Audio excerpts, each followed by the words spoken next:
Coming up in this video from Cornwall, we find a castle that's been turned into a restaurant, stumble upon an amazing farm shop, visit the most southerly point in England, and we camp at an ice cream farm.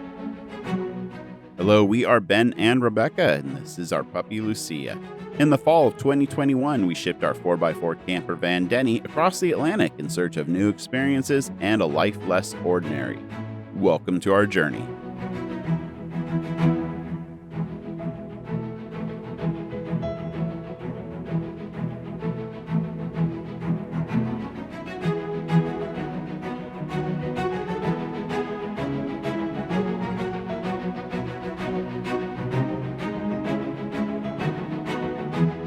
Top of the morning to you from Cornwall, UK. We're not really sure what town we're in, but we had a lovely stay at the pub last night. Great night's sleep. Woke up to a few clouds in the sky, but we see blue sky too.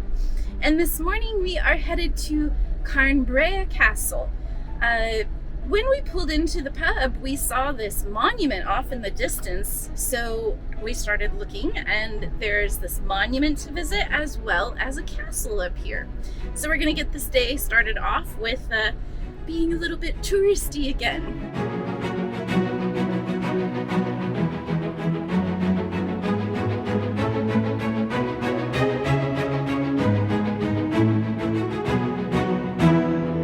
This would be a very unique dining experience. I believe I read it's a 14th century castle, and now it's a restaurant. So it's really cool how they use these rocks to help build the castle, and these views are spectacular. There's the monument over there, and then over here you have the coast and a town. Time to go check out the monument. Definitely wouldn't recommend taking your regular camper back here. We're high up, we've got a lot of clearance, and we're even feeling the pinch. There's rocks along the sides, so you have to be really careful with how narrow it is, not to, ding your vehicle. Anyway, that was a beautiful castle, so photogenic. Got some great shots, and the weather is perfect today. The sun is shining and it's so beautiful. Behind me is the Basset monument, and it was erected in the late 1800s for a man by the name of Francis Basset. He was a very prominent figure in the mining industry in this region. Over 20,000 people attended his funeral, and the public donated all of the money needed to erect this granite monument, which granite is known to come from this region, so it's kind of a special monument in that sense too, since he was a mining person. But yes, this was actually erected for the love of a person that this community had. And not that long ago. No, late 1800s, 1865 I think was the year he died, so this would have been erected shortly thereafter. Well, that was a good first stop, and now we're gonna keep heading south down the Cornwall region.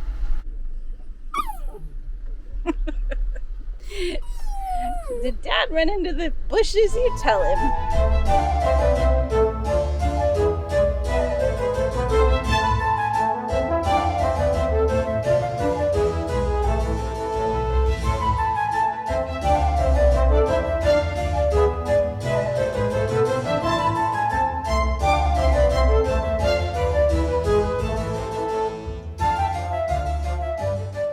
There is definitely a rule of tonnage. Yep. Here. Agreed. And everybody's very courteous. They are. How am I ever gonna get into that? Okay, after the blue car, you have a gap. Go, go, go. Can I even get out of there? We'll find out. Maybe if you just pull straight in, then we can back straight out. we'll be okay. There's plenty of room. So we were driving along and we see this little produce stand, but we fly right past it because you know how it is. You see stuff at the very last minute. But we had to go down the road like a mile to get turned around and then past it because there was so much traffic and the entrance was so tight. Then we had to go around another mile. Like, all right, we're here for produce. Mm-hmm. And whatever else they have. Yes. Definitely getting carrots. That cauliflower looks delicious, and they even have kohlrabi, which I used to grow in our garden in Alaska. And we get flowers. They're so pretty. We can literally just get all of our grocery shopping done here.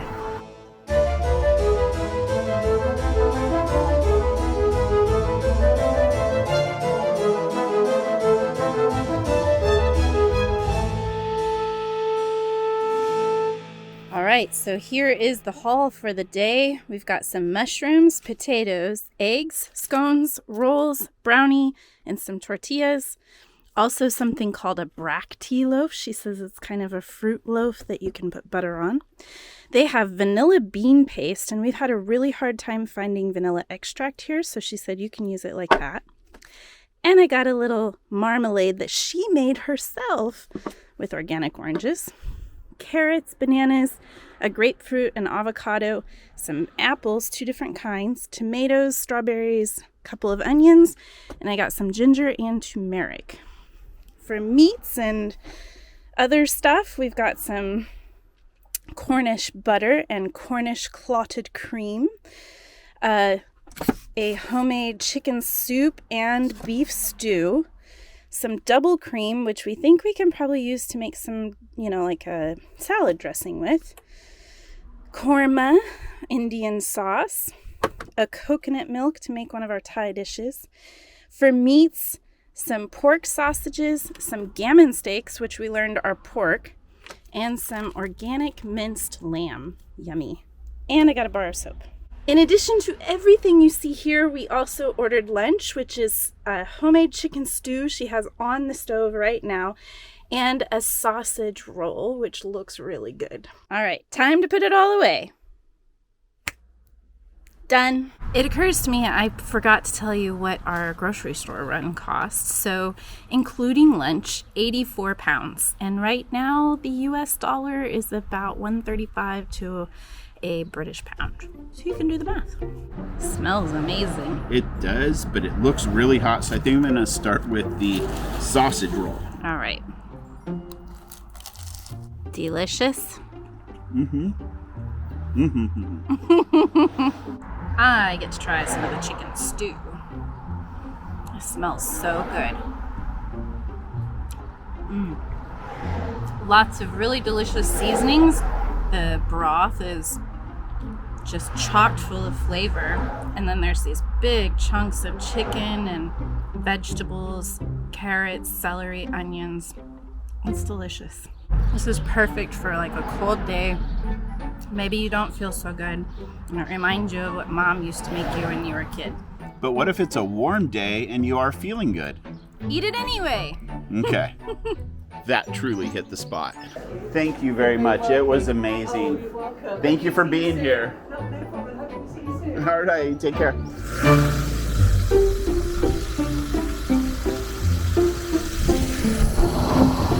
That was a wonderful stop, and if you find yourself in Cornwall, you must stop in and visit Cornish Organics. I love shopping at places like that. It's such a nice experience, and really love supporting little grocery stores like that. Farm to consumer, I guess you would call it. To table. It was really fun, and she was so friendly and kind. Off to the next thing.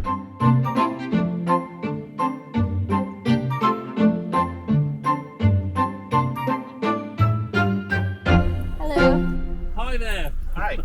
I have Never had one this tall. Really? No. Our first. Okay. Oh, and it's left-hand drive as well. So It is. that's not a real Alaska plate. Yes, it is. Oh my God. Capital of Alaska is Juneau, yeah? Yes, it is. You were right. Yeah, just trying to learn them all. Cool. Have you ever been here before? No, we have not. And you're not members of the National Trust? We are. You are? We did it yesterday on our phones. Scan your card. Oh, you don't. If you did it yesterday, just put your temporary membership card in there, And where? you're good to go. In where? Not on your dashboard. Oh, Don't worry. okay. If you want to go down to the point, there's a sign just over there, and it's to the left, and it's about a 3-minute walk. There's a couple of cafes, a couple of gift shops, wildlife watch point. It won't be the wildlife you're used to, I'm afraid. That's okay. Be aware that's the last toilet. Lucia, stop before it. you go down there. And it's good to meet you. I don't Likewise. know anyone from Alaska. Where's a good place to park this beast? For you, right at the top of the car park. I think they're sort of on the left-hand side. There's plenty of space. Yeah. All right. Have a good one. Thank you. Well, yesterday we bought a couple passes. One was the National Trust, and the other is English Heritage? Yep. Okay, so it's about 250 pounds, give or take, between the two of them, but they're going to give us 12 months of access to parks like this. And I have no idea how many of these landmarks we're going to hit, but we're coming up on the most southerly point in the United Kingdom, and if we make it to the Shetland Islands, that will probably be the most northerly point. This is Lizard Point, and it is the most southerly point in Britain. Beautiful. Look at all of these rocks, and it's gorgeous. The other really cool thing about this is that there's the Lizard Wireless Station, which was part of the telegraph system that existed back in the day. And apparently Marconi actually did a lot of his experiments that led to the successful telegraph system that was used out of Britain. So I don't know for sure if this is where they laid the cable from, to go across the ocean and stuff, or if that was somewhere else, but still a lot of the research was done here. That's fascinating.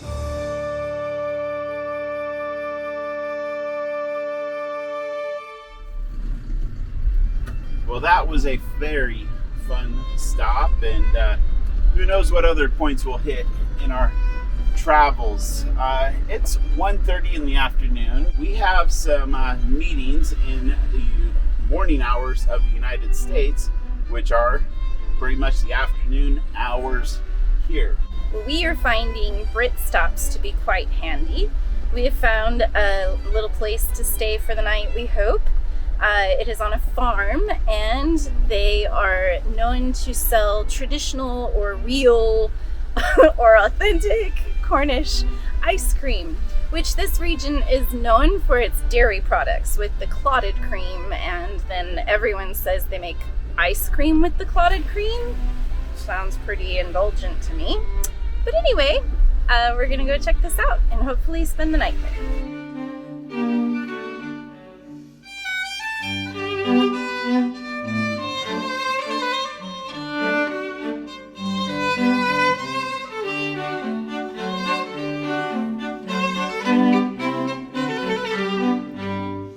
Welcome to our campsite in a field at Roscalie's Farm Creamery. I don't know. They got a little bit of everything here. We have great neighbors. Yeah. There's just on our short little stroll through the parking lot, there's pigs, goats, geese, obviously cattle, because you can hear them right now. But they also have a restaurant. So part of the whole Brit Stops thing is you get a place to park for the night in return for being a patron of their business. Gosh, those cows are so rude. Hello there. Oh, the friendly cows, huh? You guys look happy. Look at that. Look at those faces.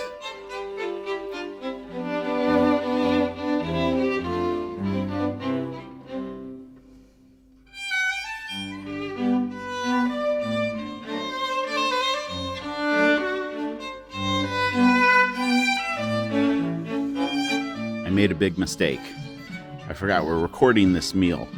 So this is a tomato, mozzarella, pesto, and arugula wood-fired pizza. This is the second dish, and they're calling it dirty fries. So it's French fries with a smoked pork and cheese and Looks like there's some chives and I don't know, maybe something else. Looks good. Are these the type of fries that need to be eaten with a fork? Kind of seems like it. It has a very Asian flair to the flavorings, but it's really good.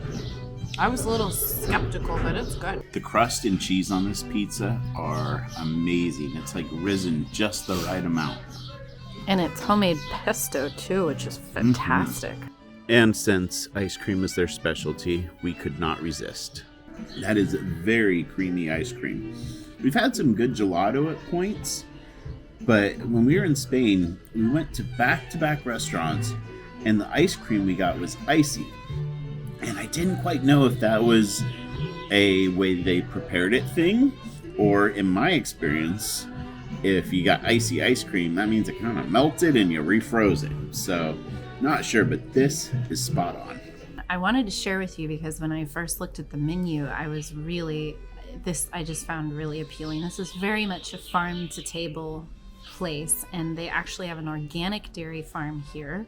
So they have 120 cows out there, which you saw, and all of the milk and cream for their dairy products here come from those cows.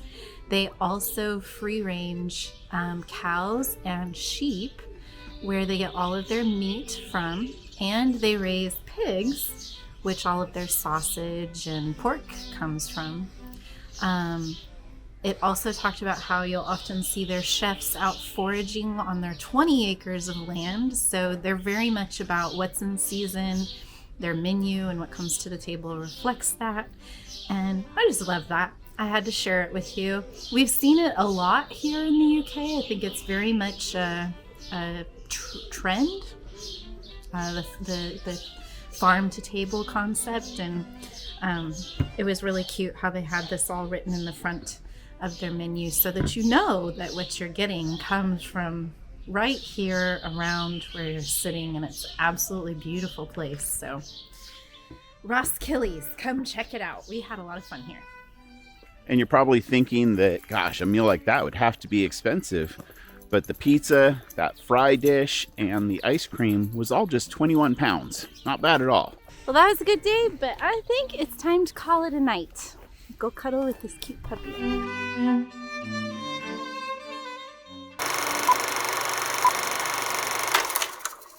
Delicious.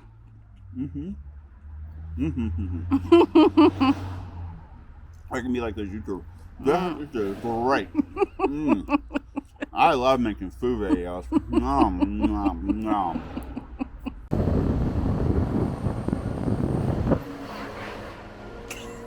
I couldn't do it. I was too afraid to get my hand. I was like, it won't get my hand. The mirror's there, but I couldn't stand it. I need to moo with a British accent. Right. Moo. Moo.